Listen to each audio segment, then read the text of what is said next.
Welcome to Training Module 15, where we'll be focusing on testing and commissioning of protection relays in the electrical grid. This module is essential for ensuring the reliability and safety of power systems as we move towards 2026 and beyond. Let's dive into the key concepts that will help you understand how to effectively test and commission these critical components. On this slide, I want to highlight our reference framework for testing and commissioning the electrical grid. We rely on a comprehensive set of standards and organizations to guide our processes and ensure quality. These include major international bodies like the IEC, which stands for the International Electrotechnical Commission, and the IEEE, the Institute of Electrical and Electronics Engineers.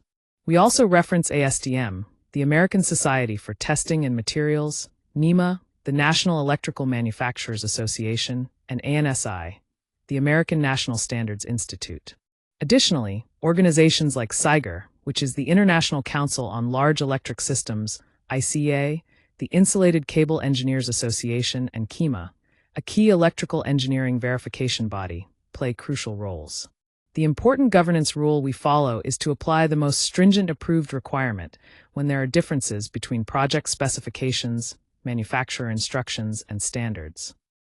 We always document the reference used on the test sheet so future reviewers can clearly understand and trace the basis for any accepted test result. This approach ensures transparency and high quality in our commissioning process.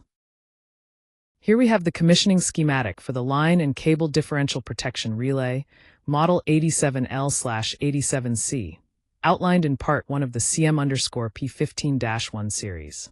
This section focuses specifically on the steps for testing and commissioning the electrical grid components related to this relay.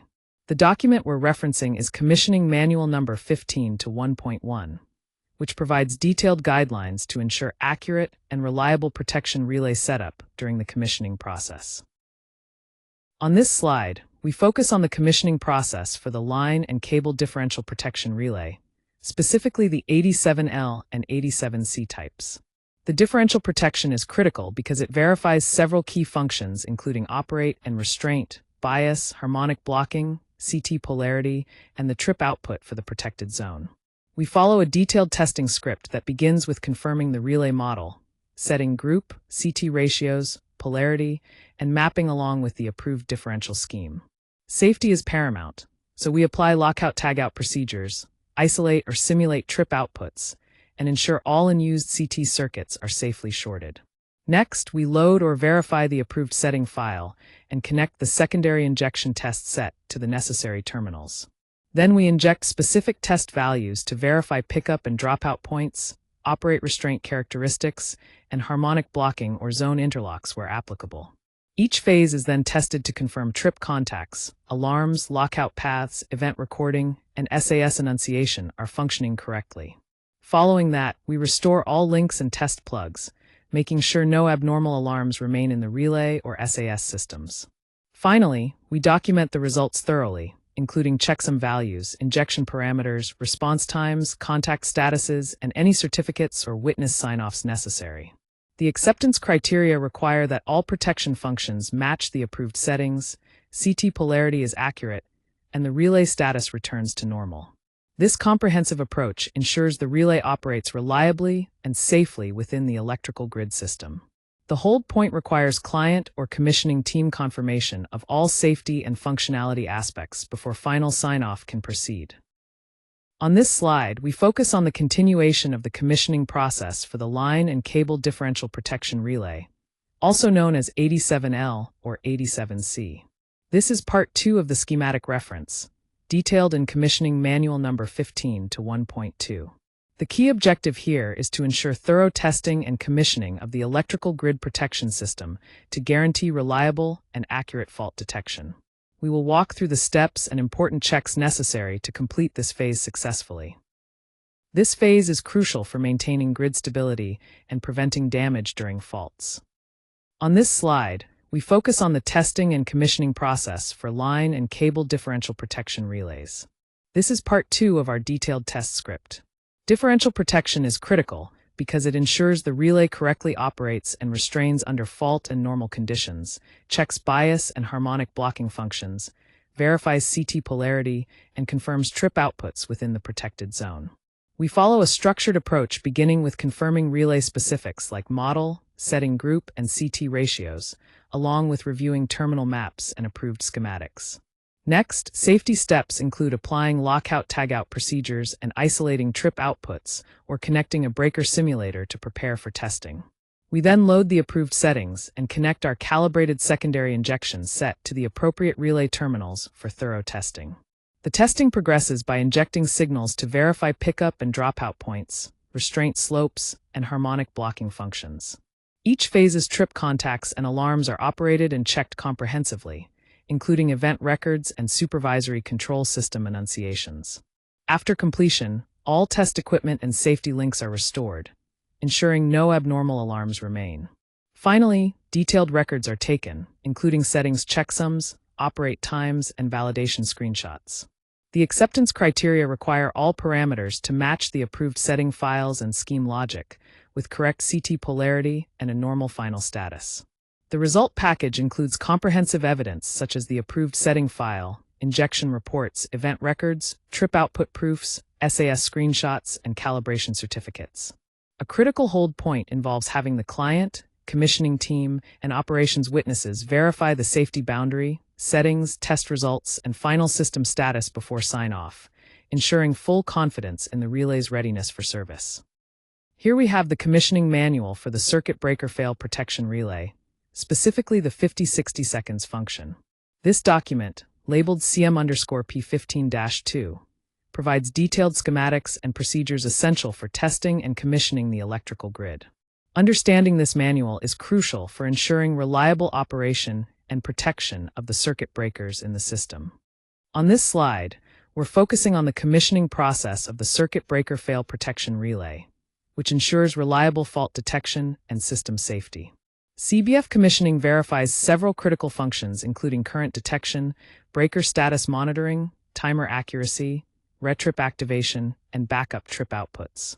The references guiding this process include established protection relay procedures, approved setting files, schematics, and protection philosophy documents, which ensure compliance and consistency. We use specific instruments like a secondary injection test set, breaker simulator, digital multimeter, and test plugs, along with approved settings and binary input-output leads, to conduct the tests thoroughly. The step-by-step script begins with confirming logic and settings, then moves to applying lockout/tagout and trip output isolation for safety. Next, current injections simulate fault conditions to verify pickup and timing. We then simulate breaker failure post-trip initiation to check retrip and backup trip sequences, followed by verifying blocking, reset, and no unwanted operations. After testing, we restore all test links and outputs, confirm normal protection indications, and finally document all settings, measurements, event logs, and obtain witness sign-off. Acceptance criteria require that all relay functions, timing, event reporting, and logic precisely match approved settings, ensuring system reliability. The result package includes detailed test reports, disturbance records, backup trip matrix proof, and screenshots from the substation automation system, alongside calibration certificates and restoration checklists. Before sign-off, there is a hold point where client, commissioning, and operations teams confirm safety boundaries, results, restoration, and normal system status, ensuring all criteria are met and documented satisfactorily. Here we have the reference for the CM_P15-3 schematic, which focuses on busbar protection stability and sensitivity testing. This schematic is a crucial part of testing and commissioning the electrical grid, ensuring that the protection systems function correctly and reliably. You'll find all the detailed procedures and guidelines in Commissioning Manual number 15-3. Understanding and following this schematic is essential for maintaining the safety and stability of the grid during commissioning. Let's walk through the busbar protection stability and sensitivity test, which is crucial for ensuring both zone security for external faults and sensitivity for internal bus faults. The references for this procedure include approved commissioning procedures, relay setting files, schematics, trip matrices, and the overall protection philosophy. We use primary and secondary injection sets, CT shorting links, multimeters, clamp meters, and approved busbar protection diagrams and test leads to perform the testing. The test starts by confirming the bus section, CT circuits, isolator status inputs, zone selection logic, trip output matrix, and making sure we have the approved Busbar scheme drawing on hand. Then we apply isolation, trip blocking, and CT shorting controls, confirming that no CT secondary remains open and that all non-test CT cores are safe.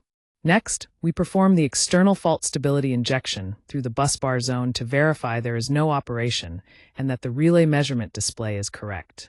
Following that, we conduct the internal fault or sensitivity injection to confirm the relay picks up, trips correctly, locks out, and reports alarms and events. We also verify the isolator replica, zone selection inputs, and any additional check zone or high-impedance supervision included in the scheme. After testing, we restore all links, outputs, CT shorting links, and zone indications, confirming that the relay, substation automation system, and annunciator are in normal status. Finally, we record all current values, trip or no trip results, relay indications, event logs, drawings, instrument IDs, and obtain witness approval. The acceptance criteria are that the external fault remains stable, the internal fault trips correctly, zone logic is accurate, and all circuits and outputs are fully restored. The evidence package includes the busbar stability report, CT and zone checklist, relay event logs, substation automation screenshots, the trip matrix, photos, and calibration certificates. There is a critical hold point where the client, commissioning team, or operations witness confirms safety boundaries, setting files, injection results, trip output restoration, evidence, and as left status before signing off. This testing ensures the protection system operates reliably and safely under all conditions. Here we have the first part of the CM_P15-4 schematic reference, focusing on the testing and commissioning of the electrical grid. This section specifically covers the transformer differential protection relay, also known as 87T. Understanding the details of this commissioning and testing schematic is crucial for ensuring the protection relay functions correctly to safeguard transformers against faults. We'll be referring to commissioning manual number 15 to 4.1 throughout this part to guide us step by step. First, we confirm all key details such as the relay model, setting group, protected zone, CT ratios, polarity, terminal map, trip matrix, and approved differential scheme drawing are correct. Next, we apply LOTO and isolate trip outputs or connect a breaker simulator, ensuring all unused CT circuits are safely shorted. We then load the approved setting file and connect the secondary injection test set to the relevant terminals for phase, residual, restraint, and binary inputs. At this stage, we inject the pickup and dropout values, operate restraint and slope points, and verify harmonic blocking, inrush restraint, or zone interlock functions where applicable. Afterwards, we operate each required phase and check the functionality of trip contacts, alarm contacts, lockout or breaker trip paths, event records, and SAS annunciation. We then restore trip links, CT shorting links, test plugs, and setting access, confirming that no abnormal relay, SAS, or annunciator alarms remain. Finally, we record all relevant data including settings checksum, injection values, operate times, contact statuses, screenshots, instrument certificates, and obtain witness sign-off. Throughout the process, the acceptance criteria ensure the differential pickup, restraint, slope, harmonic blocking, timing, and trip outputs align perfectly with the approved settings, CT polarity is correct, and the relay returns to a normal final status. The hold point requires client, commissioning, and operations witnesses to confirm safety boundaries, setting files, injection results, trip output restoration, event and SAS evidence, and as left normal status before sign-off. This comprehensive approach guarantees a reliable commissioning of the transformer differential protection relay. On this slide, we're focusing on the second part of the CM_P15-4 schematic, which covers the commissioning and testing of the electrical grid. Specifically, it highlights the transformer differential protection relay, known as 87T. This relay plays a critical role in safeguarding transformers by detecting faults quickly and accurately. We'll walk through the essential steps and reference points necessary to ensure the relay is properly commissioned and tested, following the guidelines set out in commissioning manual number 15 to 4.2. Understanding this process is key to maintaining grid reliability and protecting valuable equipment. Let's focus on the commissioning and testing of the transformer differential protection relay, or 87T. This process ensures that all protection functions work correctly, including operate and restraint characteristics, bias, harmonic blocking, CT polarity, and the trip output for the protected zone. We follow a detailed procedure based on approved documents like the relay setting file, schematics, trip matrix, and the overall protection philosophy. Essential tools include a calibrated secondary injection test set, a relay test laptop, multimeter, test plugs, and binary I/O test leads. The step-by-step testing script guides us through confirming relay parameters, applying lockout tagout and isolations, loading settings, injecting test currents to verify operation points, checking trip contacts and monitoring event records, and finally restoring all links and ensuring no abnormal alarms persist. Each step is carefully recorded, including values, operate times, and evidence to provide a comprehensive acceptance package. The acceptance criteria ensure that all relay functions are accurate and that the CT polarity and final relay status are normal. Before sign-off, a hold point requires witness confirmation that safety, settings, test results, and system status meet the required standards. This rigorous approach guarantees reliable and safe operation of the differential protection system.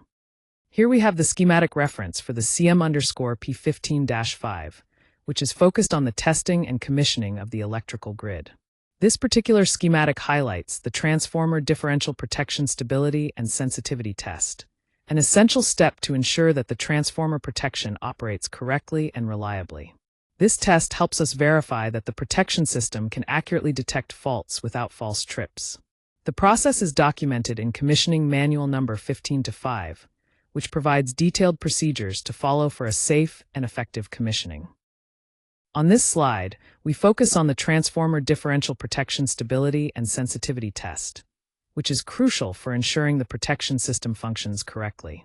Stability and sensitivity prove that through-fault current remains stable and internal zone fault current trips correctly. First, we start by reviewing the test diagram, CT circuits, relay settings, and trip output requirements. Next, we apply safe isolation procedures, confirming all unrelated CT cores are shorted and verifying all connections and polarity markings. Then, during the test, we inject through current to ensure no unwanted trips or false alarms occur, followed by injecting an internal fault condition to confirm the relay responds correctly with trip outputs and alarm indications. We repeat these tests for all relevant phases and zones, comparing the measured results against the test sheet. After completing the testing, all temporary shorts and test leads are removed and normal relay status restored. Finally, we document all findings in a detailed report including relay logs, current readings, and photographs. The acceptance criteria are clear: no unwanted trips during through fault, correct tripping during internal faults, and proper restoration of all CT circuits. A hold point requires client or commissioning witness confirmation to ensure all safety and operational checks are verified before sign-off. Here we have the schematic reference for the CM_P15-6, which is essential for the testing and commissioning of the electrical grid. This document focuses specifically on the reactor differential protection relay, known as 87R. The schematic provides a detailed guide to ensure proper commissioning and testing procedures. Referencing Commissioning Manual Number 15-6 will help you navigate the process accurately, ensuring the relay functions reliably within the grid. This slide outlines the comprehensive commissioning and testing process for the reactor differential protection relay, also known as 87R. First, differential protection ensures that key functions like operate/restraint, bias, harmonic blocking, CT polarity, and trip outputs for the protected zone are all verified. We begin by confirming critical parameters such as relay model, setting groups, and CT ratios, followed by safely isolating trip outputs and connecting necessary test equipment. The approved setting file is then loaded and various injections are performed to check pickup, dropout, harmonic blocking, and interlocks. Each phase is tested to ensure trip contacts, alarms, lockouts, and enunciations operate correctly. After testing, all settings and connections are restored, with a thorough review to confirm no abnormal alarms persist. Finally, detailed records including injection values, operate times, screenshots, and certificates are compiled. Success is measured by adherence to approved settings and logic, correct CT polarity, and normal final status. A critical hold point requires client and operations witness approval of all results and safety before sign-off. This meticulous approach guarantees the relay functions reliably within the electrical grid. Here we have the schematic reference for the CM_P15-7 reactor, differential protection stability and sensitivity tests. This is a crucial part of the testing and commissioning process for the electrical grid, ensuring that the reactor protection operates reliably under all conditions. The diagram serves as a guide to verify that the protective relays respond correctly to faults, maintaining system stability and safety. The commissioning manual number 15-7 provides detailed instructions to carry out these procedures systematically. This step is vital to confirm that the grid can handle faults without unnecessary interruptions or damage. Here we focus on the reactor differential protection stability and sensitivity test, a crucial part of testing and commissioning the electrical grid. The goal here is to ensure that the relay maintains stability under through-fault conditions and correctly trips during internal zone faults. We start by reviewing the stability test diagram, relay settings, and isolation points, making sure all configurations align with the approved settings and protection philosophy. We then apply safe isolation, short unrelated CT cores, and verify all connections and polarity to secure test integrity. Next, we inject the through-current path and expect no unwanted trips or alarms, confirming relay stability. Subsequently, we test sensitivity by simulating internal faults, validating that the relay trips, logs events, and displays alarms appropriately. This process is repeated across all necessary phases and CT groups, comparing results with the test sheet to ensure accuracy. After testing, we remove all temporary setups and restore the system to its normal operational state. Throughout, we meticulously record test currents, relay responses, and all relevant documentation, including photographs and instrument identifications. The acceptance criteria demand that no unintended trips occur during through faults, and all internal fault trips function correctly with complete circuit closures. Finally, before sign-off, the client, commissioning team, and operations witness verify safety boundaries, test results, and system restoration, ensuring everything meets the highest standards.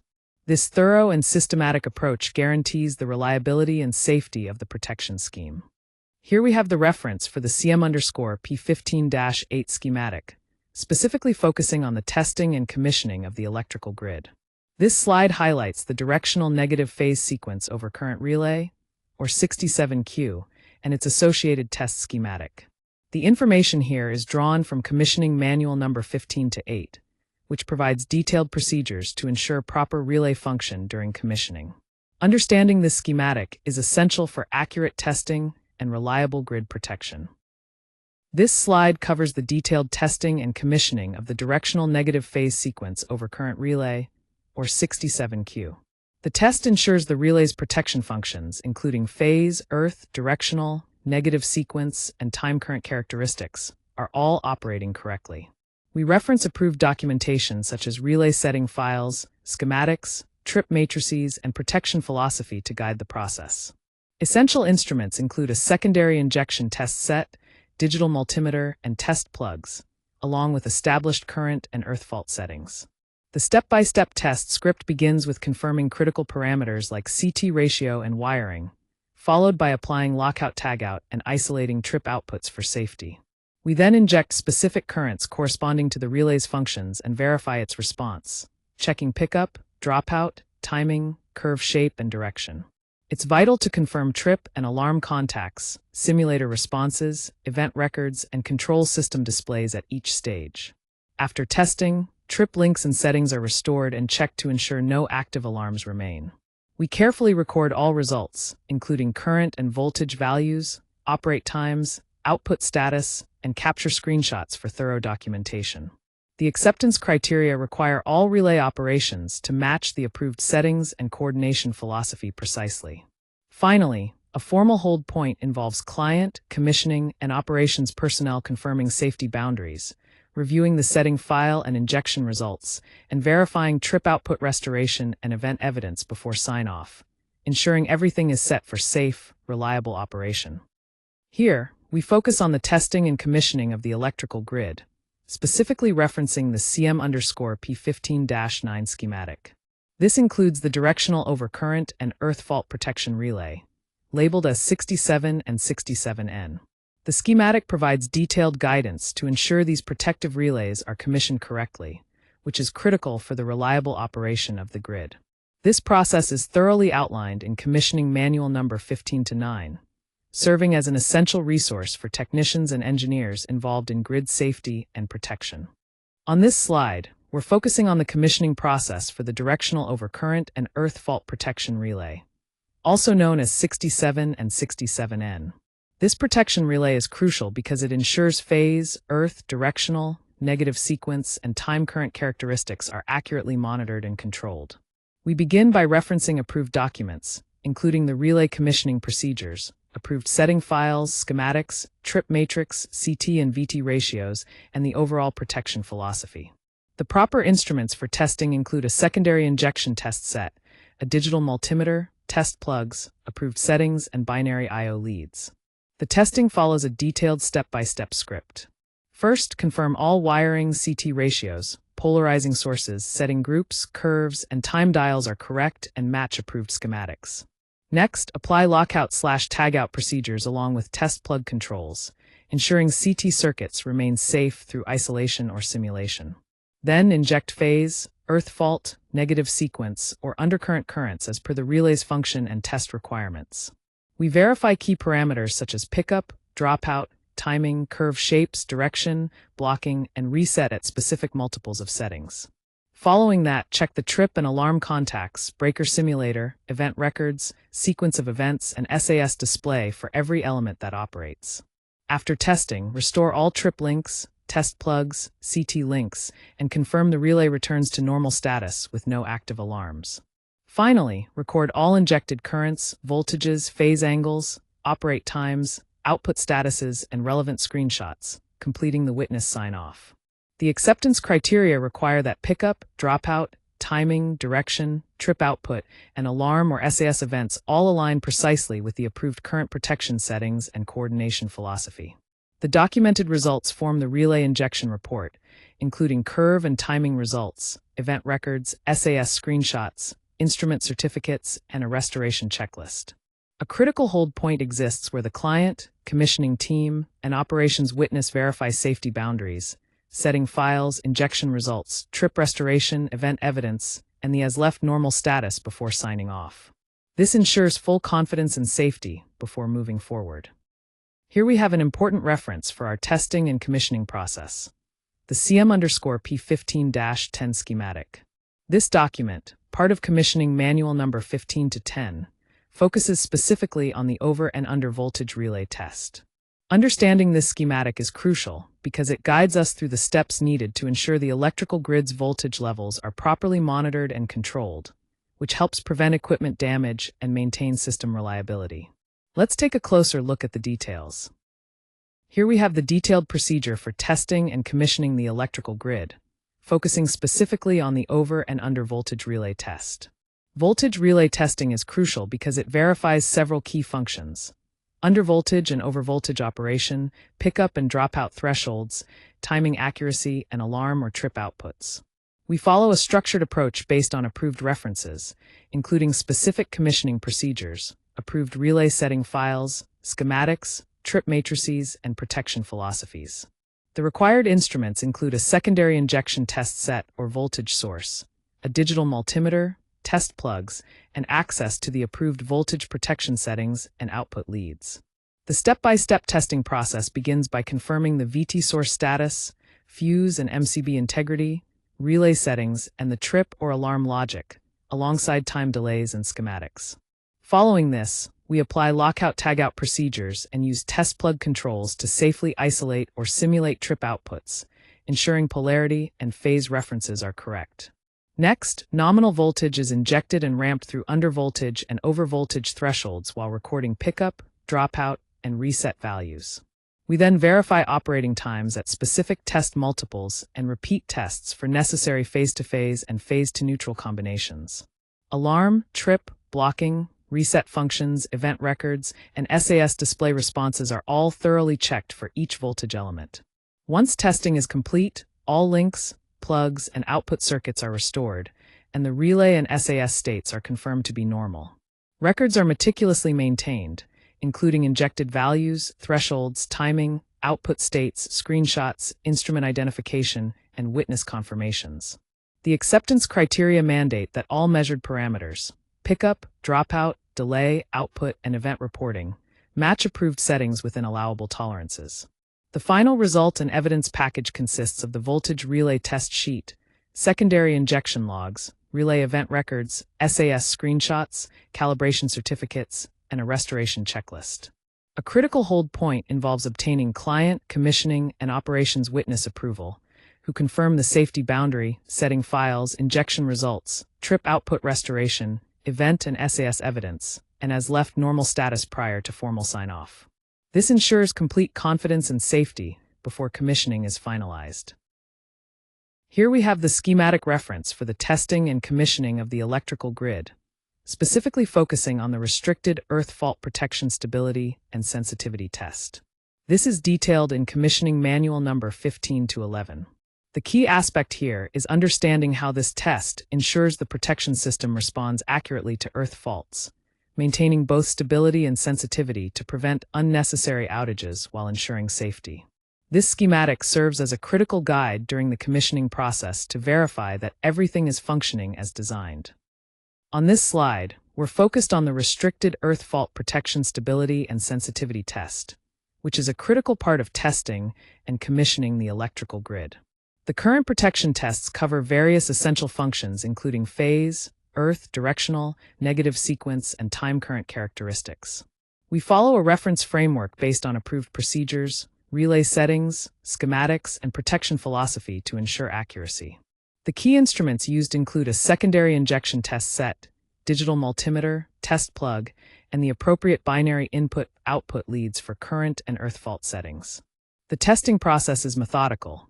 First, we confirm essential parameters like the CT ratio, wiring, directional sources, and settings. Next, safety is paramount as we apply lockout-tagout procedures and isolate or simulate trip outputs to keep CT circuits safe. We then inject quantities for different fault types in line with the relay's functions and test sheets. Verification involves checking pickup, dropout, timing, curve shape, direction, and reset functionality at specified multiples of the set points. We also validate trip and alarm contacts, breaker simulator operation, event records, and system displays for each function. After tests, all trip links, plugs, and CT links are restored to their normal state, ensuring no alarms remain active. Documentation is thorough. Injected current and voltage, phase angles, operate times, output statuses, screenshots, and witness sign-offs are all recorded. The acceptance criteria require the actual pickup, dropout, timing, direction, trip outputs, and alarms to match the approved settings and coordination philosophy exactly. Finally, the hold point means the client or commissioning team verifies safety boundaries, setting files, test results, trip output restoration, event and system evidence, and the relay's normal status before giving sign-off. This comprehensive approach ensures the integrity and safety of the protection system before it's fully operational. Here we have the first part of the commissioning schematic for the CM_P15-12 distance and impedance protection relay. This slide references the relevant section from Commissioning Manual number 15 to 12.1. The focus here is on testing and commissioning the electrical grid, specifically ensuring that the distance protection relay operates accurately and reliably.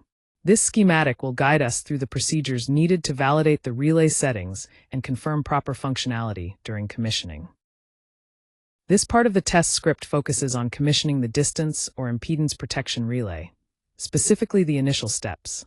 Distance protection is critical as it verifies impedance zones, direction, time delays, teleprotection logic, and trip or alarm interfaces. We start by confirming all line data, CT and VT ratios, impedance reach, zone settings, and communication protocols are accurate and consistent with the approved setting files and protection philosophy. Next, we apply lockout/tagout procedures and isolate or simulate trip outputs to ensure control and teleprotection communication are functioning correctly. This is followed by connecting the voltage and current injection equipment to validate relay phasing, polarizing quantities, binary inputs, carrier signals, and event recorder timing. Each injection step tests specific zones and directional settings, confirming reach, angle, timing delays, and trip decisions meet the design criteria. Further testing includes checking blocking, permissive and transfer trip logic, as well as complex functions like weak in feed and power swing detection. After completing tests, trip circuits and settings are restored, and we verify that the relay, supervisory control systems, event records, and annunciators return to normal operation. Throughout the process, precise records are kept of impedance values, timings, carrier states, contacts, event logs, and all evidence is compiled into the acceptance package. Before final sign-off, a hold point is established where the client and commissioning team witness the verification of all safety boundaries, settings, injection results, and relay status to ensure full compliance and safe operation. On this slide, we focus on the second part of the commissioning schematic for the CM_P15-12 distance and impedance protection relay. This is a crucial step in the testing and commissioning of the electrical grid to ensure proper relay functionality. The schematic provides detailed guidance on wiring and configuration to achieve accurate protection settings. Following the commissioning manual number 15 to 12.2 closely will help guarantee system reliability and safety during operation. On this slide, we're focusing on the commissioning of the distance or impedance protection relay, which is crucial for ensuring the electrical grid's protective functions perform correctly. Distance protection tests involve validating several key elements, starting with impedance zones, directionality, time delays, teleprotection logic, and the interfaces for trips and alarms. We rely on detailed references like approved relay setting files, schematics, CT/VT ratios, and the overall protection philosophy to guide the process. The equipment used includes a relay secondary injection test set equipped with impedance and distance modules, GPS time synchronization where needed, a test laptop, multimeter, and test plugs. The testing follows a methodical step-by-step script. First, we verify line data, ratios, reach, and all settings. Next, we implement lockout tagout and simulate trips to ensure communication and teleprotection windows are functional. Then we connect injection sets to verify phasing, polarizing quantities, inputs, and event timing. Following this, we inject different zone test points to confirm reach, angle, timing, and trip decisions. We also test various logic elements like blocking and permissive trips, power swing detection, and carrier functions. After testing, we restore all circuits and states, verifying the relay and associated systems are normal. We carefully record all important data points, timings, event logs, and witness the completion of tests. The acceptance criteria are clear. The reach, direction, timing, trip outputs, and indications must all match the approved settings and logic. Finally, before sign-off, a hold point requires confirmation from client, commissioning, and operations teams to ensure all safety boundaries, settings, test results, and system statuses are acceptable. This thorough process guarantees the relay will protect the grid reliably. On this slide, we focus on the testing and commissioning of the electrical grid, specifically relating to the CM_P15-12 distance and impedance protection relay. This is part 3 of the commissioning schematic, which details the procedures to ensure the relay functions correctly within the system. Proper commissioning is critical because it verifies the relay's ability to detect faults accurately and act swiftly to protect the grid. Following the steps outlined in commissioning manual number 15 to 12.3 guarantees that the relay settings meet design specifications and operational standards, enhancing reliability and safety throughout the electrical network. On this slide, we focus on the commissioning of the distance or impedance protection relay, which is crucial for ensuring the electrical grid's protection. Distance protection verifies impedance zones, direction, time delays, teleprotection logic, and trip and alarm interfaces. The process follows detailed references like the approved relay setting files and protection philosophy documents.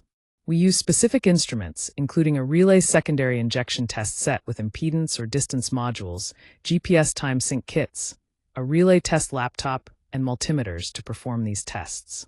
The step-by-step testing script includes verifying all line data and settings, applying lockout tagout and test plug controls, validating phasing and inputs, and injecting test points to confirm zone reach, directional accuracy, and timing.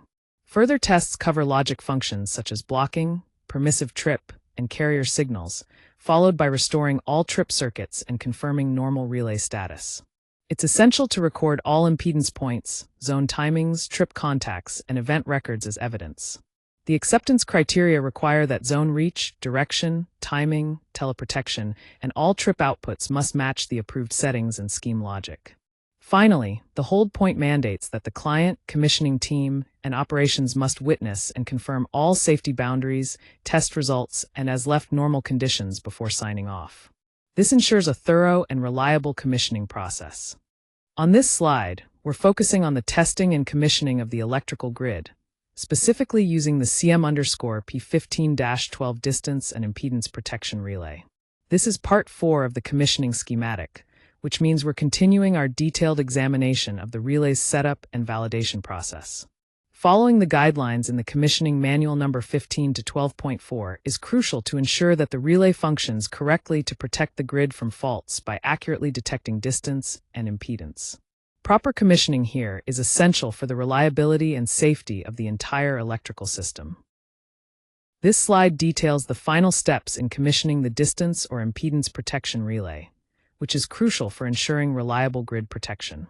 Distance protection verifies impedance zones, direction, time delays, teleprotection logic, and trip or alarm interfaces. We begin by checking line data, CT/VT ratios, and verifying all settings conform to approved files and protection philosophy. Then, we apply lockout, tagout, and test plug controls to safely isolate outputs and confirm communication windows. Next, we connect the injection set to validate phasing, polarizing quantities, and event recorder timing.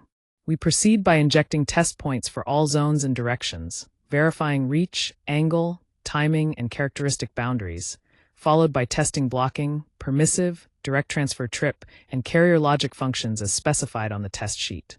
After testing, we restore trip circuits and confirm all system indicators return to normal. Finally, all critical test data, including impedance points, timings, carrier states, trip contacts, and event records, are recorded with witness closure. The acceptance criteria ensure all measurements align perfectly with approved settings and scheme logic. The evidence package includes detailed relay reports, event files, teleprotection proof, SAS screenshots, and restoration checklists. A mandatory hold point requires client and operations witness confirmation of the safety boundary, injection results, trip restoration, and as left normal status before final sign-off. This thorough process guarantees the relay operates accurately and safely within the electrical grid. Here we have the 5th part of the commissioning schematic for the distance and impedance protection relay, labeled as CM_P15-12. This section focuses on the critical phase of testing and commissioning the electrical grid, ensuring that the relay settings and operations meet our safety and performance standards. The procedures outlined here are part of commissioning manual number 15 to 12.5, guiding us through the necessary steps to validate the relay's functionality before full deployment. Understanding this process is essential for maintaining grid reliability and protecting equipment from faults. On this slide, we're focusing on the commissioning of the distance or impedance protection relay, specifically part 5 of the process. Distance protection testing involves verifying impedance zones, direction, time delays, teleprotection logic, and trip or alarm interfaces. We start by confirming all line data such as CT and VT ratios, impedance reach, zone settings, and communication interfaces align with the approved settings. Then, we apply lockout-tagout procedures and isolate or simulate trip outputs to validate communication and teleprotection responses.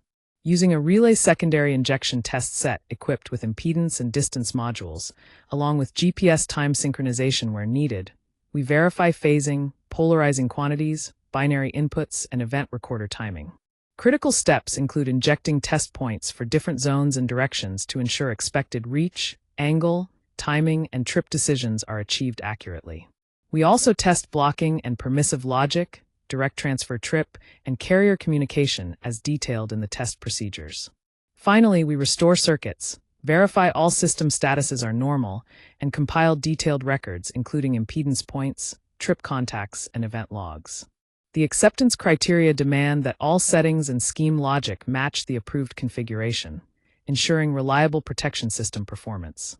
Before sign-off, the client and commissioning team confirm all safety boundaries, setting files, test results, and system status to ensure the relay is correctly commissioned and ready for operation. Here we're looking at Part 6 of the commissioning schematic for the CM_P15-12 distance or impedance protection relay, which is a critical component in the electrical grid. This section focuses on testing and commissioning procedures to ensure the relay functions correctly and reliably. Following the steps in this detailed manual helps us maintain grid stability and safety by quickly detecting faults and isolating problem areas. Proper commissioning is essential for the relay to provide accurate protection and prevent unnecessary outages. Here we have the commissioning process for the distance or impedance protection relay, which is critical for grid protection. This relay verifies impedance zones, direction, time delays, teleprotection logic, and trip or alarm interfaces. We follow a detailed step-by-step testing script. First, we verify all line data, CT and VT ratios, impedance reach, zone settings, direction, teleprotection, auto-reclose interface, and the approved setting file. Then, we apply lockout, tagout, and test plug control to isolate or simulate trip outputs and confirm communication windows for teleprotection. Next, we connect the voltage and current injection set to validate phasing, polarizing quantity, binary inputs, carrier send and receive functions, and event recorder timing. Following that, we inject test points for Zone 1 through Zone 3 and perform directional tests to verify reach, angle, time delays, trip decisions, and characteristic boundaries. We also test special logic such as blocking, permissive schemes, direct transfer trip, weaken feed detection, power swing or load encroachment, and carrier logic as noted on the test sheet. After testing, we restore all circuits, channel states, blocking links, and setting access, confirming that the relay, SCADA system, sequence of events, and enunciators are normal. Throughout this procedure, we record all relevant data points including impedance readings, zone timings, carrier states, trip contacts, event records, screenshots, instrument IDs, and ensure witness closure. The acceptance criteria require that all zone reaches, direction, timing, teleprotection, trip outputs, blocking functions, and event indications exactly match the approved settings and protection scheme logic.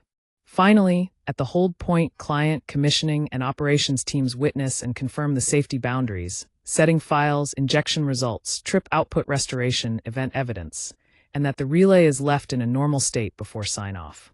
This comprehensive approach ensures reliable and safe operation of the distance protection relay in the electrical grid.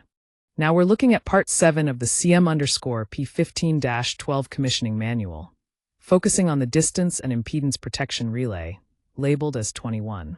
This section covers detailed schematics for testing and commissioning the electrical grid, which are crucial for ensuring the relay functions correctly. The information here guides us through the precise steps and references needed for effective relay commissioning, helping maintain grid stability and protection. Distance protection commissioning is a critical process that ensures the relay operates accurately to protect the electrical grid. We begin by verifying essential line data such as CT and VT ratios, impedance reach, zone settings, and teleprotection parameters. Then, we apply a lockout-tagout procedure and isolate or simulate trip outputs to safely conduct tests. Next, we connect the voltage and current injection equipment to validate phasing, polarizing quantities, and communication signals. The core of the testing involves injecting specific zone test points, Zone 1, Zone 2, Zone 3, and performing directional tests to confirm the relay's reach, angle, timing, and trip decisions. Additional tests cover blocking, permissive functions, direct transfer trip logic, power swing detection, load encroachment, and carrier logic to fully verify the relay's behavior under different conditions. Once testing is complete, we restore all trip circuits and settings, confirming normal relay and system operation including SAS and event records. Finally, we carefully document all measured impedance points, timings, carrier states, and event evidence supported by screenshots and reports. The acceptance criteria require that all parameters match the approved settings and protection philosophy. The process concludes with a hold point where the client and commissioning team witness the results, ensuring safety boundaries, correct settings, and full functionality before sign-off. This thorough approach guarantees dependable distance protection for the grid.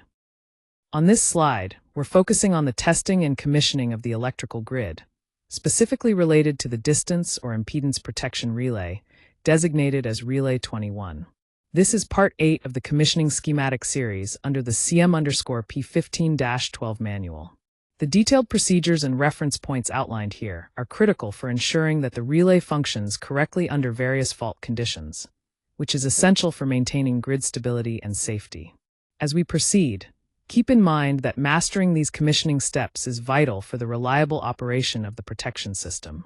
This slide covers the commissioning process for distance or impedance protection relays, which is an essential part of testing and commissioning electrical grids. The relay's purpose is to verify impedance zones, direction, time delays, teleprotection logic, and trip or alarm interfaces to ensure the system operates reliably and safely. We start by consulting key references like the approved relay setting files, schematics, trip matrices, CT/VT ratios, and protection philosophies to guide the process. The main instruments involved include a relay secondary injection test set with impedance or distance modules, GPS time synchronization kits if applicable, a test laptop, multimeter, and test plugs. The step-by-step testing script is methodical. First, we verify all line data and settings, such as CT and VT ratios, impedance reach, zone configurations, directional elements, and teleprotection settings. Next, we implement lockout-tagout procedures and isolate or simulate trip outputs to confirm communication windows for teleprotection. Then, we connect the injection set to validate phasing, polarizing quantities, binary inputs, carrier communication, and event recorder timing. Further steps involve injecting test points for zones 1, 2, and 3, plus directional tests, carefully checking reach, angle, timing, and trip decisions. We also test various logic functions like blocking, permissive, direct transfer trip, and power swing or load encroachment protection as specified on the test sheet. Before concluding, we restore all trip circuits, channel states, blocking links, and setting access, verifying that the relay, station automation system, sequence of events recorder, and enunciators are normal. All test data, such as impedance measurements, zone timings, carrier states, trip contacts, event logs, screenshots, and instrument IDs, are recorded along with witness closures. The acceptance criteria are clear. All settings and schemes related to zone reach, direction, timing, teleprotection, trip outputs, blocking, and event recording must match the approved files and logic. Finally, the result package includes a comprehensive distance relay report, RX plots or test points, event and disturbance files, teleprotection evidence, system automation screenshots, and a restoration checklist. Before sign-off, the client, commissioning team, and operations group must witness and confirm the safety boundaries, setting files, injection results, restoration of trip outputs, event and system automation evidence, and overall as left normal status to ensure everything meets the highest standards. Here we have the continuation of the commissioning process for the distance and impedance protection relay, Part 9 of the CM_P15-12 schematic. This section focuses on the key steps involved in testing and commissioning the electrical grid protection system. Following the guidelines in commissioning manual number 15 to 12.9 ensures the relay operates accurately and reliably, which is critical for maintaining grid stability and safety. Let's review the detailed procedures to make sure everything is properly validated. Here we focus on the commissioning of the distance and impedance protection relay, which is critical for the electrical grid's protection and reliability. This testing verifies impedance zones, relay direction, time delays, teleprotection logic, and trip or alarm interfaces to ensure everything operates correctly. We follow the documented procedures referenced here, including approved relay setting files, schematics, trip matrices, CT and VT ratios, and the overall protection philosophy. Essential instruments for this testing include a relay secondary injection set with impedance and distance modules, GPS time synchronization where needed, a test laptop, multimeter, and test plugs. The step-by-step script starts with verifying line data, CT/VT ratios, impedance reach, and zone and direction settings, along with teleprotection and auto-reclose interfaces. Next, we apply lockout-tagout and test plug controls to safely isolate or simulate trip outputs while confirming communication and teleprotection windows. We then connect voltage and current injection equipment to validate relay phasing, polarizing quantities, binary inputs, carrier signals, and event recorder times.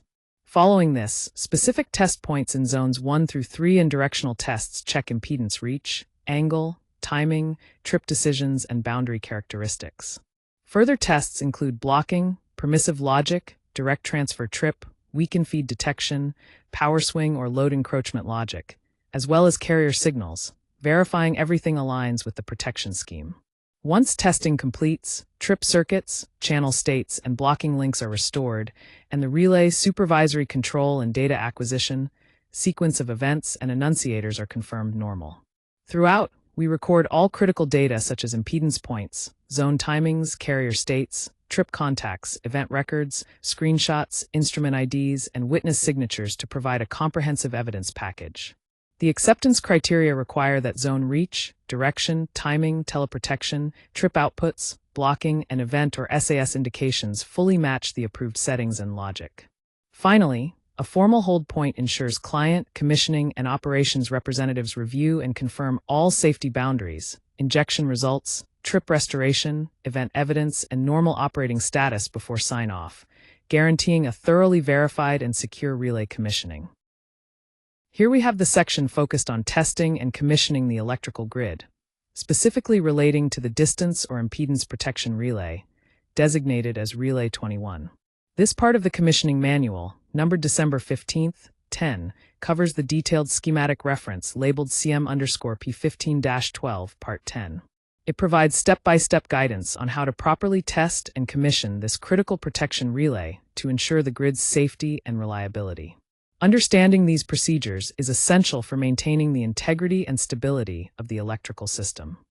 This test script focuses on commissioning the distance or impedance protection relay, also known as Relay 21.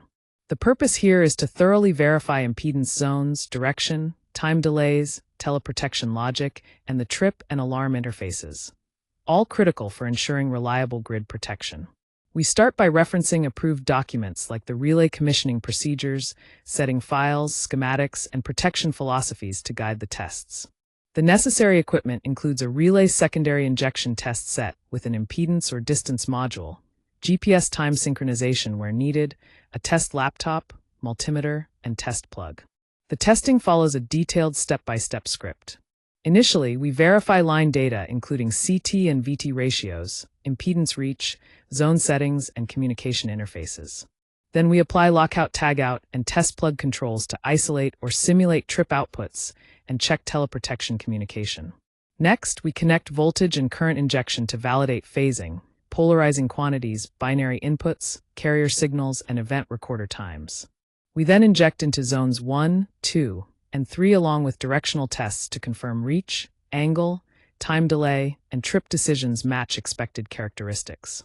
Following that, blocking and permissive controls and advanced logic, such as weaken feed or power swing detection, are tested as per the test sheet.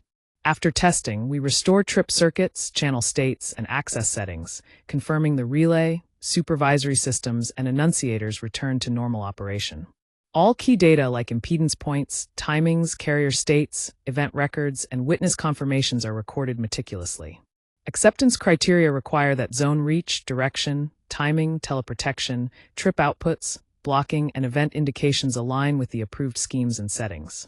Finally, a hold point ensures client or commissioning team witness safety boundaries, injection results, restoration of trip outputs, event evidence, and normal relay status before sign-off.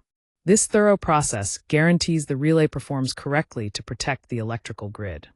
Here we have an important reference for the testing and commissioning of electrical grids. The focus here is on the CM_P15-13 schematic, which covers the overcurrent, undercurrent, and earth fault relay tests. These tests are critical for ensuring the protection systems operate correctly under fault conditions. This schematic, detailed in commissioning manual number 15-13, provides the precise wiring and connection diagrams needed to carry out these tests safely and effectively. Understanding this document is key to executing a thorough and compliant commissioning process. On this slide, we focus on the testing and commissioning of electrical grid protection, specifically the overcurrent, undercurrent, and earth fault relay tests. The core of current protection lies in confirming phase, earth, directional, negative sequence, and time current characteristics to ensure reliable operation. We follow a detailed test script, beginning with verifying key settings and wiring, including CT ratio, directional polarizing sources, and approved schematic details. Safety is paramount, so we apply lockout-tagout procedures and isolate trip outputs while keeping CT circuits safe during testing. Next, we inject various fault currents like phase, earth fault, and negative sequence based on the relay's function, then carefully verify pickup, dropout, timing, direction, blocking, and reset behavior against the relay settings. Trip and alarm contacts are checked alongside breaker simulators and event records, ensuring all relay elements function correctly. After testing, we restore all links and verify that no active alarms remain. It's essential to document injected values, operating times, and output statuses, including screenshots and witness sign-offs for full traceability. Our acceptance criteria require that pickup, dropout, timing, direction, trip output, and alarms strictly match the approved protection settings and coordination philosophy. The result package includes detailed relay injection reports, event logs, screenshots, and certificates. Finally, we reach a hold point where client, commissioning, and operations personnel witness and confirm that all safety boundaries, settings, injection results, and normal system status meet requirements before signing off. This thorough process guarantees the relay protection operates flawlessly within the electrical grid. Here we have the schematic reference for the CM_P15-14, which is crucial for testing and commissioning the electrical grid. This particular diagram focuses on the over and under frequency relay test, an essential procedure to ensure the grid operates within safe frequency limits. The process is detailed in Commissioning Manual number 15-14, guiding us through the necessary steps to validate relay performance and maintain grid stability. Understanding this schematic is key to effective testing and reliable grid operation. On this slide, we focus on the over and under frequency relay test, which is a crucial part of testing and commissioning the electrical grid. This test ensures that the frequency relay accurately detects underfrequency, overfrequency, and rate of change of frequency elements, along with verifying timing where applicable. We begin by confirming the voltage transformer source, frequency elements, and settings such as ROCOF, trip logic, and the approved frequency protection schematic. Then, safety protocols like lockout, tagout, and test plug controls are applied to isolate or simulate trip outputs while verifying the voltage source. The procedure continues by injecting nominal frequency signals, then ramping the frequency above and below trigger points to capture pickup, dropout, and reset values. We also test the relay's operating time at critical frequency points and verify any included rate of change logic. Next, we check the functionality of trip and alarm contacts, blocking, reset, event records, sequence of events, and the system automation display for every relay element. Once tests are complete, voltage sources and relay outputs are restored, making sure no abnormal alarms remain. It's important to thoroughly record all test data, including frequencies, operating times, output statuses, event logs, screenshots, instrument IDs, and obtain witness sign-off. The acceptance criteria require that the relay's frequency response, timing, output, and event reporting align with approved settings and the overall protection philosophy. Finally, all results and evidence are compiled into a detailed test report package, including event records, system screenshots, calibration certificates, and a restoration checklist. There is a hold point where the client, commissioning team, or operations must confirm safety boundaries, setting files, injection results, output restoration, event evidence, and as left status before providing their sign-off.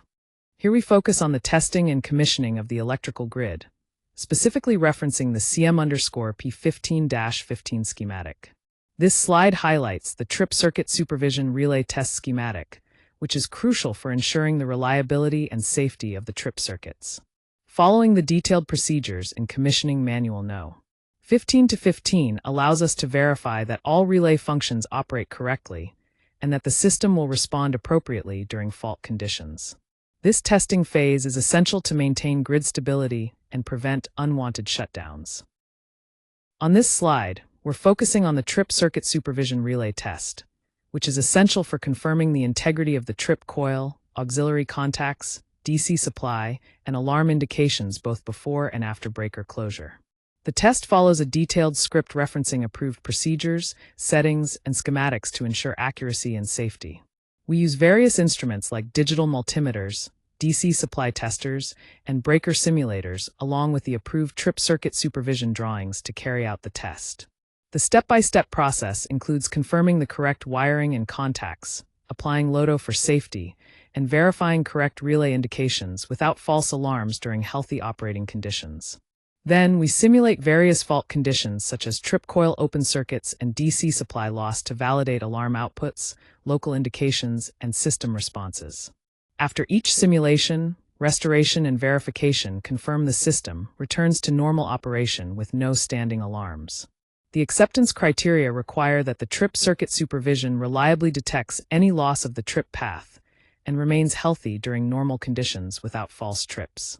Comprehensive results, including DC voltage readings, event screenshots, and relay state records, form the evidence package. Before final sign-off, there is a crucial hold point where the client, commissioning team, and operations witness all key outcomes like safety boundaries, injection results, and as-left system status to confirm everything meets the required standards.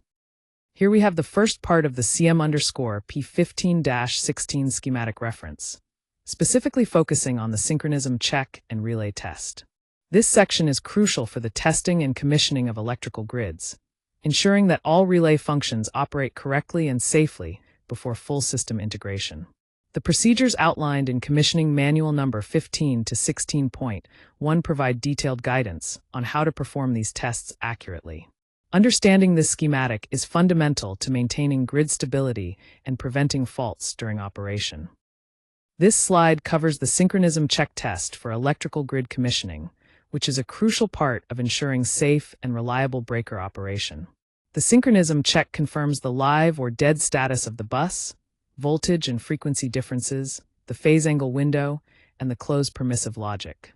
We follow a detailed step-by-step testing script, starting with confirming the live or dead bus selection, voltage transformer sources, sync check settings, and breaker closed circuits, all verified against the approved schematic.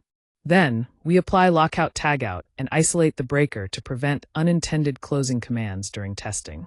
Next, we inject voltage sources with controlled magnitude, frequency, and phase angle to verify permissive and blocking regions under various live/dead bus conditions specified in the approved scheme.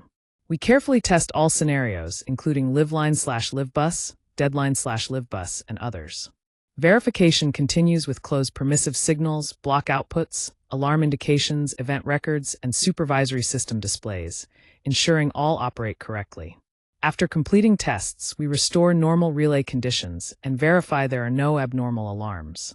Finally, we record all relevant measurements, timings, event logs, and evidence, which are compiled into a comprehensive report. The acceptance criteria require that the closed permissive function only activates within approved voltage, frequency, and phase angle windows, and all live-dead logic operates correctly. At the hold point, client, commissioning, and operations personnel witness and confirm the safety boundaries, test results, restoration status, and documentation before sign-off. This ensures complete confidence in the relay's performance and protection philosophy. On this slide, we focus on the second part of the CM_P15-16 schematic reference, specifically related to testing and commissioning the electrical grid. The main highlight here is the synchronism check using the relay test schematic, which is crucial for ensuring that all components operate in perfect harmony. This step is part of Commissioning Manual Number 15 to 16.2, guiding us through the detailed procedures to verify system reliability and safety before full operation. Understanding this process helps prevent potential faults and ensures the grid functions efficiently. This slide focuses on the Synchronism Check Relay Test, Part 2, which is a critical procedure in testing and commissioning the electrical grid. The Synchronism Check verifies several key aspects including live or dead bus logic, voltage difference, frequency difference, and phase angle window, as well as the closed permissive function. We begin by reviewing all relevant references like protection relay commissioning procedures, approved setting files, schematics, and protection philosophy to ensure we're aligned with standards. Next, the equipment needed includes a secondary injection test set with sync check functionality, various voltage, frequency, and phase angle sources, a multimeter, test plugs, and the approved settings. The testing follows a detailed step-by-step script. First, we confirm live or dead bus selection and settings, then apply lockout-tagout procedures and verify that no unintended close commands can energize the equipment. We proceed to inject controlled voltage and frequency signals to evaluate permissive and blocking regions, testing all logic conditions such as liveline/livebus and deadline/livebus combinations. For every condition, it's essential to verify close permissive outputs, block outputs, alarm indications, event records, and displays. After all tests, restore the voltage transformers and relay statuses, confirming no abnormal alarms remain. Finally, comprehensive records including readings, permissive results, timing, event logs, and witness sign-offs are documented. The acceptance criteria ensure that closed permissive is issued only within approved voltage, frequency, and phase angle windows, with all block and live-dead conditions functioning correctly. The whole process concludes with a hold point where the client, commissioning team, and operations witness approve safety boundaries, test results, and as-left conditions before final sign-off. Here we have the continuation of the CM_P15-16 schematic reference, focusing specifically on the testing and commissioning of the electrical grid. This section covers the synchronism check using the relay test schematic, which is critical to ensure the proper coordination and safe operation of the grid. As outlined in Commissioning Manual number 15 to 16.3, these tests help verify that all protection devices function correctly before full system integration. Understanding this part is essential for maintaining grid stability and preventing faults during operation. On this slide, we'll focus on the synchronism check relay test, which is a critical part of testing and commissioning the electrical grid. The synchronism check verifies several key functions, including live or dead bus logic, voltage difference, frequency difference, phase angle window, and the closed permissive signal. We start with confirming the live or dead bus selection, the voltage transformer sources, sync check settings, and the breaker closed circuit against the approved schematic. Then, with lockout tagout applied, we isolate the close output to ensure no unintended commands can energize the equipment. Next, we inject controlled voltage and frequency sources to demonstrate permissive and blocking regions accurately. We thoroughly test different bus and line conditions, liveline/livebus, deadline/livebus, liveline/deadbus, and dead/dead, to ensure the approved scheme is fully validated. It's also essential to verify the responses, including close permissive signals, blocking outputs, alarms, event records, SAS displays, and reset logic.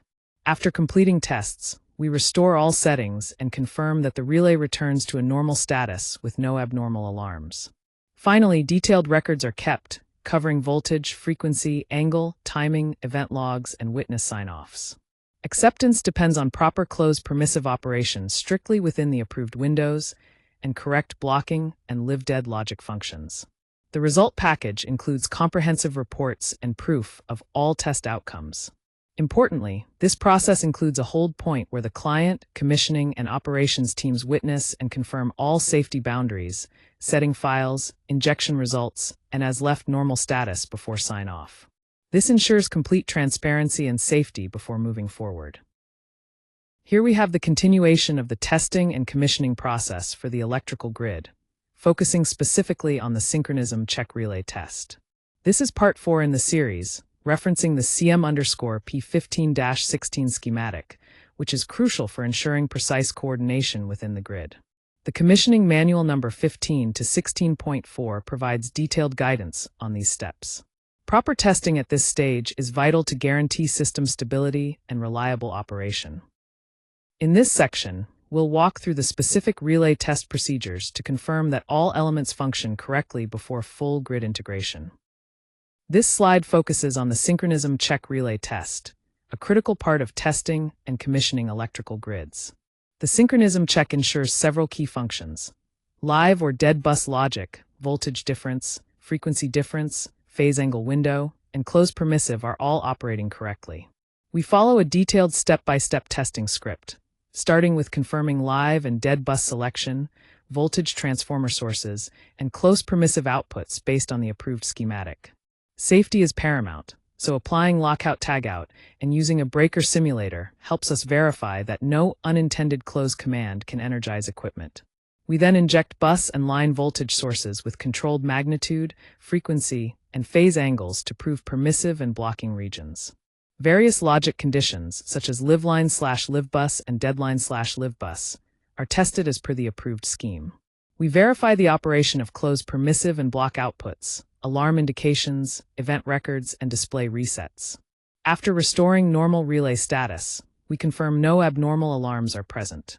All measurements, timing, event logs, and witness sign-offs are meticulously recorded.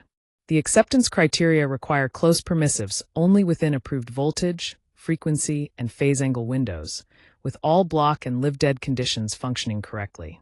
Finally, a client or commissioning witness confirms all safety boundaries and results before sign-off, ensuring a safe, reliable grid operation.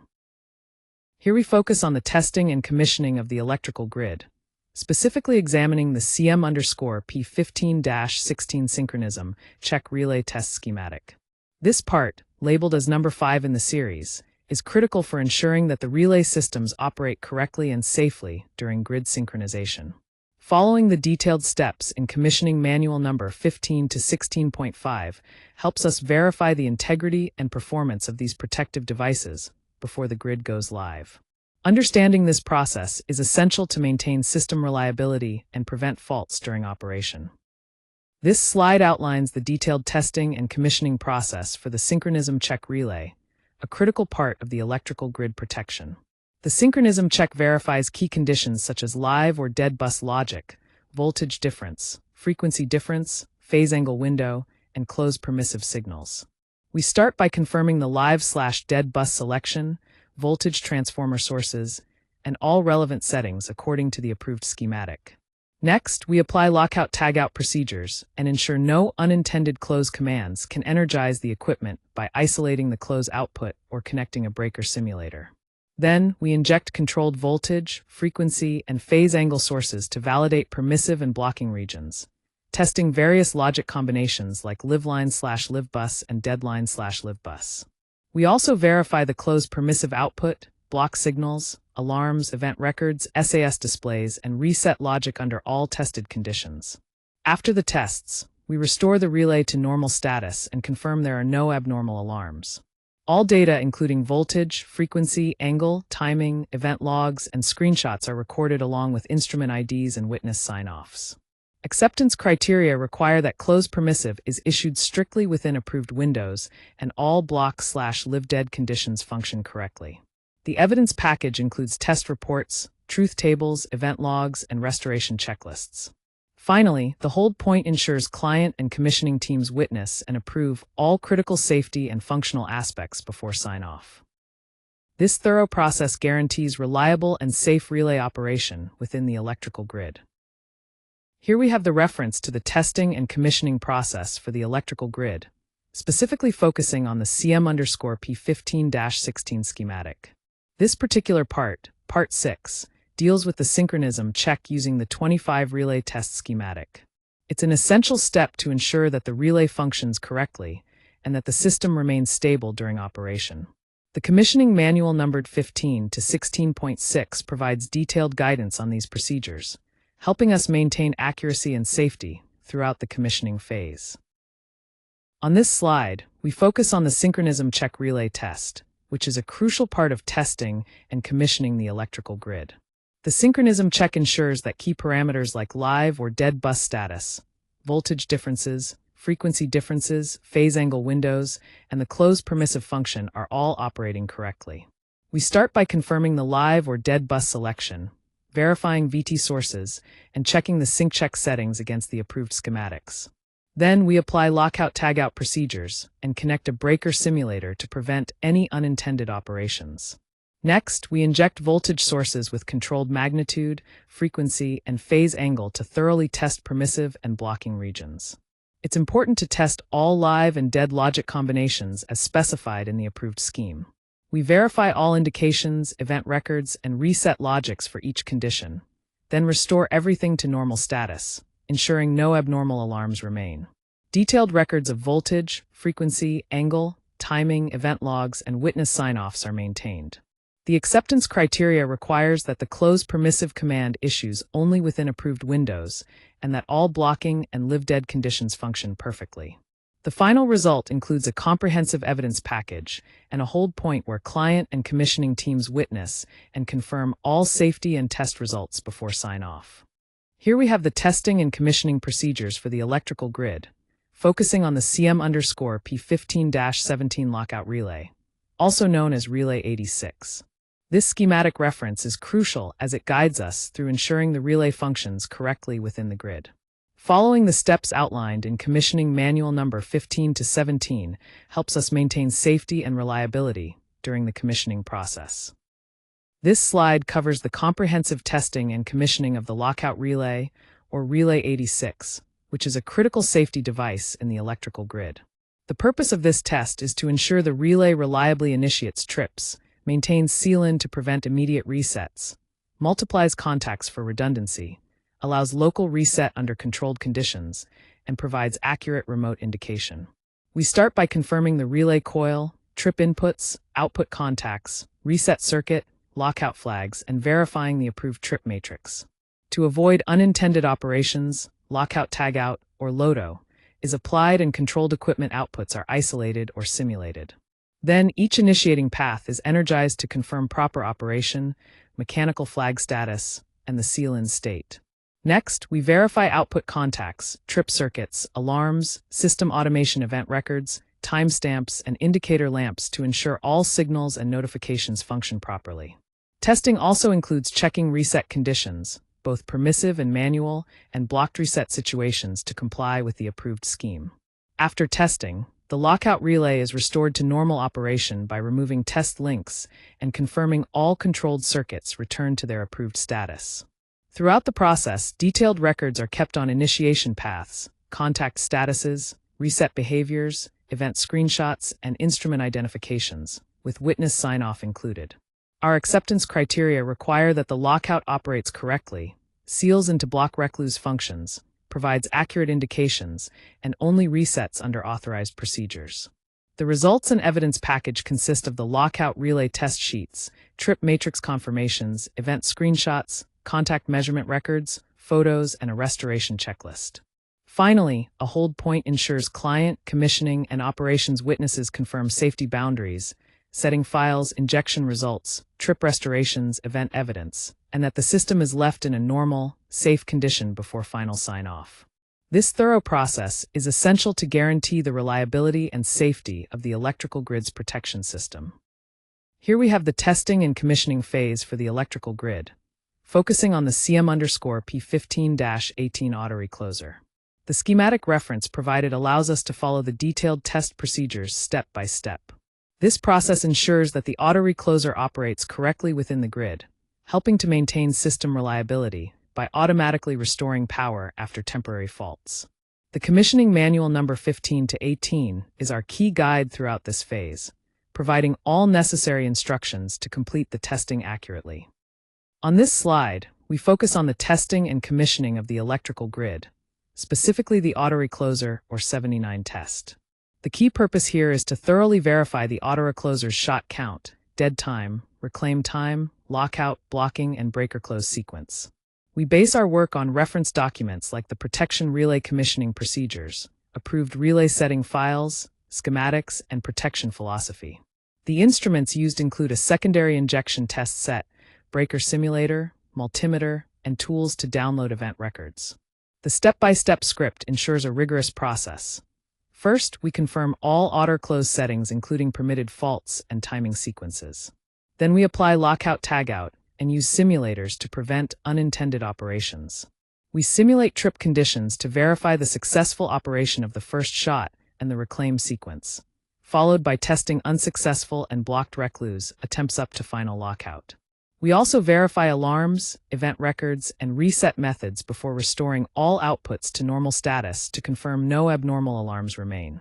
Finally, detailed documentation of all test data and witness sign-offs provides the evidence package. The acceptance criteria focus on matching auto-close sequences, timing, blocking, lockout, and output operations with the approved settings and philosophy. The hold point requires client and operations witness confirmation on safety, test results, and final system status before formal sign-off. This ensures a safe and reliable commissioning process. Here we have a focus on the testing and commissioning of the electrical grid, specifically referencing the CM_P15-19 schematic. This slide highlights the CT supervision relay test schematic, which is crucial for ensuring accurate current transformer operation. The commissioning manual No. 15 to 19 serves as the key guide for these procedures, providing detailed steps to verify system integrity and safety before full operation. Understanding this schematic is essential for effective commissioning and reliable grid performance. On this slide, we focus on the CT supervision relay test, which is an essential part of testing and commissioning the electrical grid. The CT supervision function is critical because it detects issues like CT circuit failures, unbalance, burden abnormalities, and triggers the appropriate alarm responses.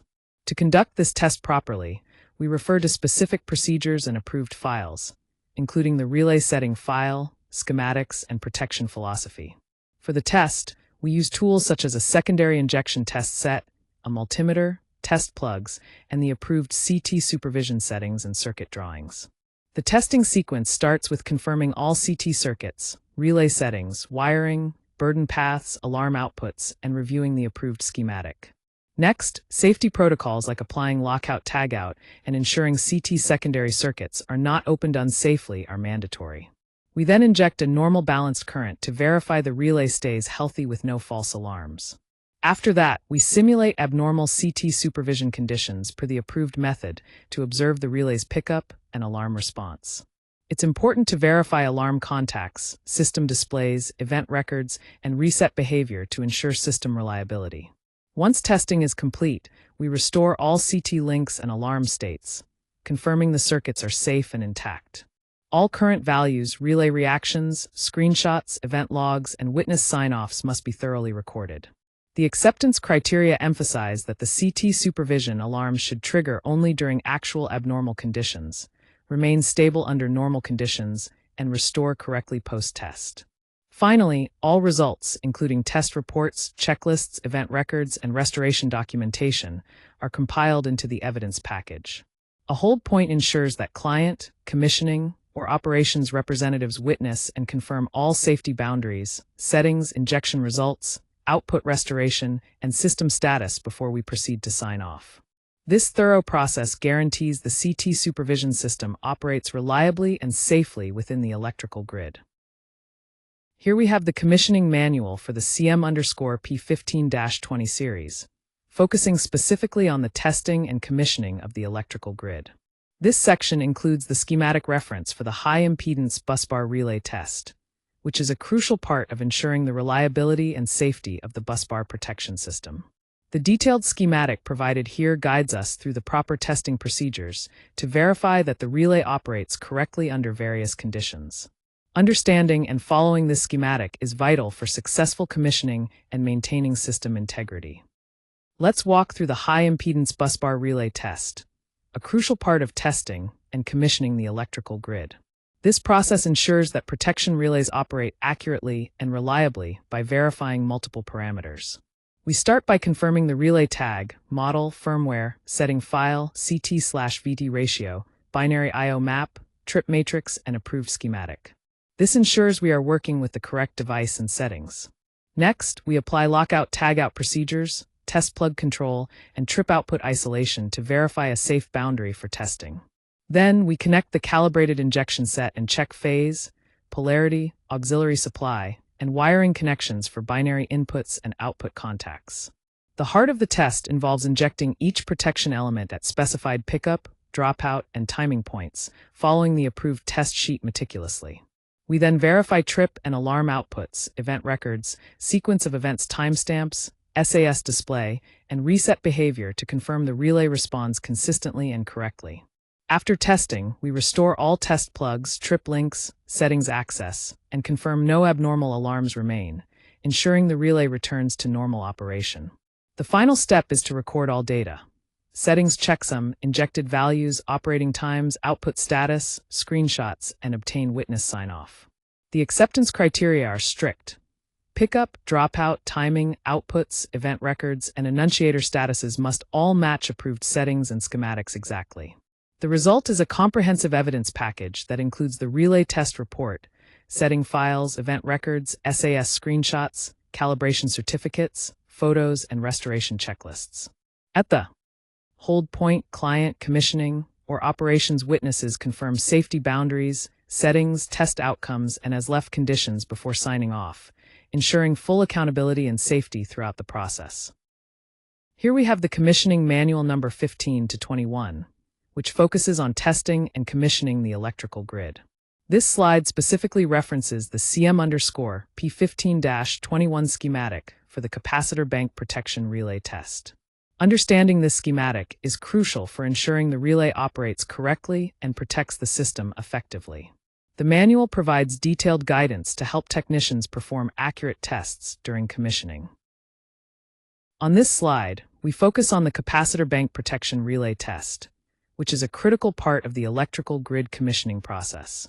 The main goal here is to ensure that the protection relay correctly detects unbalance, overcurrent, voltage issues, and properly handles trip signals, alarms, and discharge or permissive interfaces.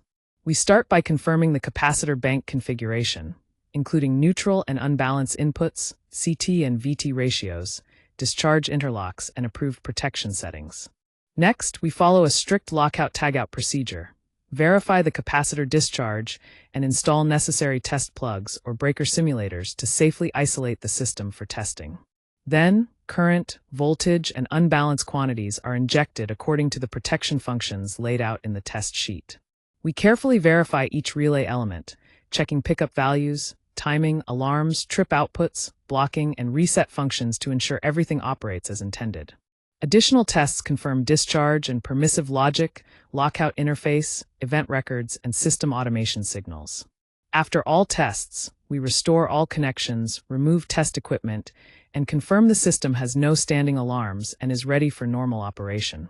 It's essential to document all injected values, relay statuses, timings, event logs, and obtain witness sign-off. The acceptance criteria require that the protection operates exactly at the approved set points and timings, safely blocks unsafe operations, and accurately reports all alarms and events. Finally, the hold point requires client, commissioning, and operations teams to witness and confirm all safety boundaries, settings, injection results, trip restorations, event evidence, and that the system is left in its normal state before final sign-off. This thorough process ensures the capacitor-bank protection relay is fully reliable and secure for ongoing operation. Here we have an overview of the testing and commissioning procedures for the electrical grid, specifically focusing on the high-impedance differential relay, also known as the 87T relay. This slide references the CM_P15-22 schematic, which is an essential part of our commissioning manual number 15 to 22. Understanding this schematic is crucial for ensuring the relay is properly tested and commissioned to maintain grid protection and reliability. On this slide, we focus on the high-impedance differential relay test, an essential part of testing and commissioning electrical grids. The differential protection relay is responsible for detecting faults within its protected zone, and during this test, we verify several critical functions: operate and restraint characteristics, bias and harmonic blocking, CT polarity, and the trip output. Before starting, we rely on key reference documents such as protection relay commissioning procedures, approved setting files, schematics, trip matrices, CT/VD ratios, and protection philosophy documents to ensure completeness and compliance. The equipment involved includes a calibrated secondary injection test set, a relay test laptop, digital multimeters, test plugs, approved setting files, and binary I/O test leads. These tools allow us to thoroughly test and verify relay operation. The testing script follows a detailed step-by-step process. First, we confirm the relay model, settings, protected zone details, ratios, polarity, and terminal mappings against approved documentation. Next, we apply lockout-tagout protocols to isolate outputs, install test plugs, and ensure unused CT circuits are safely shorted. Following that, we load or verify the correct setting file and connect the injection equipment to the relevant terminals, including phase, residual, restraint, and binary inputs and outputs. We then perform injections to confirm pickup and dropout points, check operate restraint and slope behavior, and verify harmonic blocking, inrush restraint, or zone interlocks where applicable. In the next step, we operate each phase to test trip contacts, alarm contacts, lockout or breaker trip paths, event records, and SAS enunciation, a comprehensive functional verification. After testing, trip links, CT shorting links, test plugs, and settings are restored, and we verify there are no abnormal alarms on relay, SAS, or annunciator panels. Finally, we document everything meticulously, recording setting checksums, injection values, operating times, contact statuses, screenshots, instrument certificates, and witness sign-off. The acceptance criteria are strict. All differential pickup, restraint, slope, harmonic blocking, timing, and trip outputs must match approved settings and scheme logic. CT polarity must be correct, and the relay must return to normal status. Our evidence package includes the approved setting file, secondary injection reports, bias and slope tables, relay event records, trip output proof, SAS screenshots, photos, and calibration certificates. Before completion, the hold point requires client, commissioning, and operations witness confirmation of safety boundaries, setting files, injection results, trip output restoration, event and SAS evidence, and that the relay is left in a normal status, all before sign-off. This ensures safety, accuracy, and reliability in the protection system.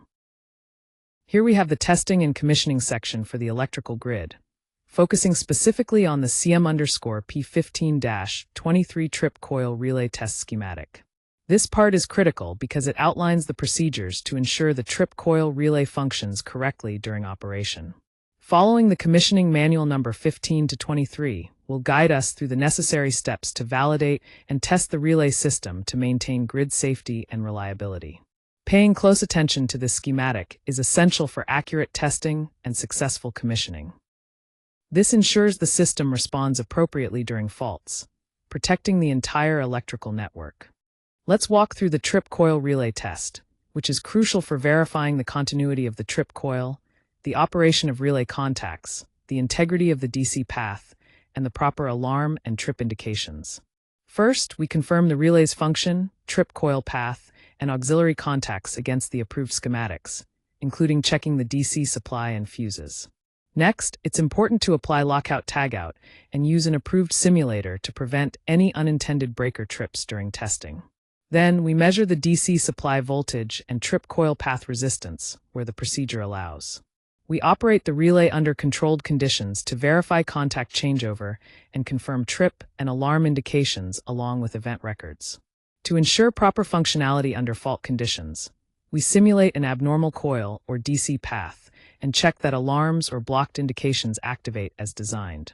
Finally, we restore all supplies, fuses, and links to normal, confirm that no abnormal alarms remain, and carefully document all measurements, contact states, event logs, and obtain witness sign-off.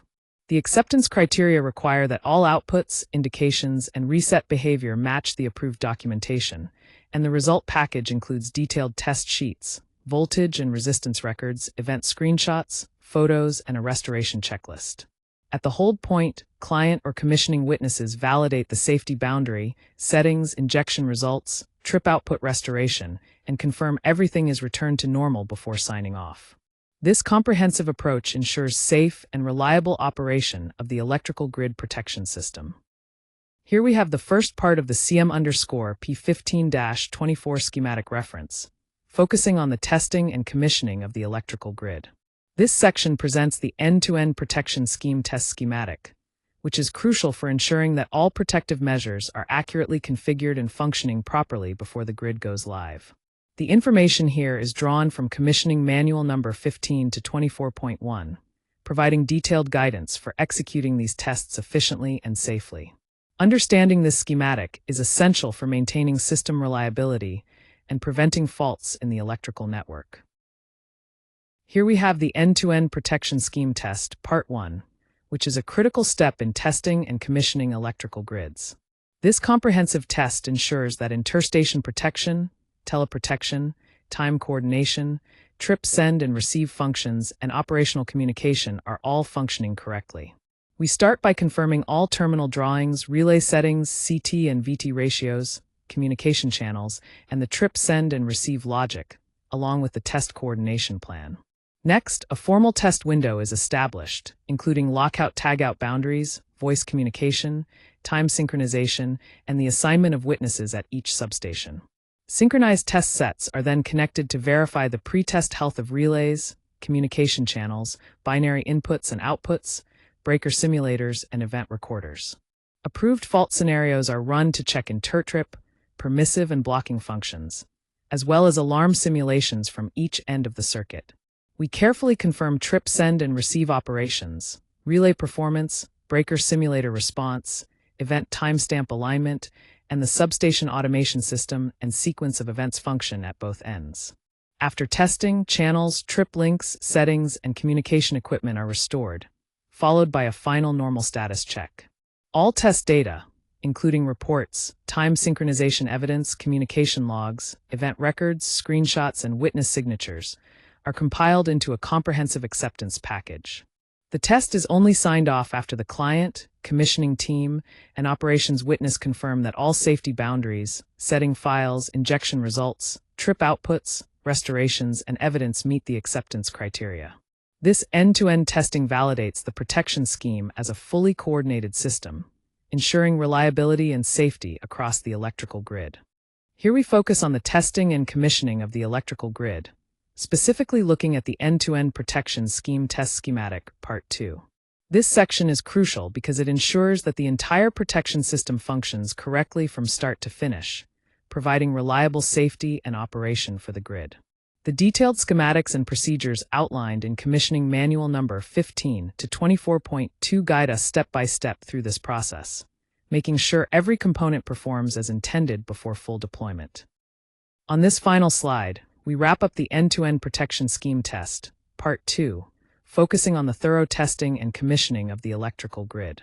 This testing proves the readiness of interstation protection, teleprotection, time coordination, trip send and receive functions, and operational communication, ensuring everything works seamlessly. We base our process on detailed references like commissioning procedures, approved relay settings, schematics, trip matrices, and protection philosophies. Essential equipment includes relay test sets at both terminals, GPS time synchronization tools, communication and teleprotection testers, multimeters, and approved scheme drawings. The step-by-step testing script is critical.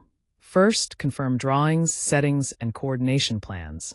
Then establish the test window with all safety and communication protocols. Next, connect synchronized test sets and verify the health of relays and related equipment before running approved fault and alarm scenarios from each end.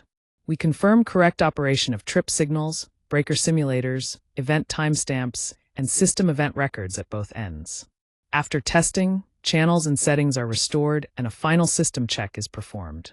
All test evidence, including synchronized event records, logs, screenshots, and witness sign-offs, are compiled into comprehensive reports. The key acceptance criteria require that both ends operate as a coordinated protection system with accurate trip functions, timing, and event alignment. Finally, a mandatory hold point ensures client and commissioning witnesses confirm safety boundaries, test results, and as-left system status before sign-off, guaranteeing a safe and reliable commissioning outcome.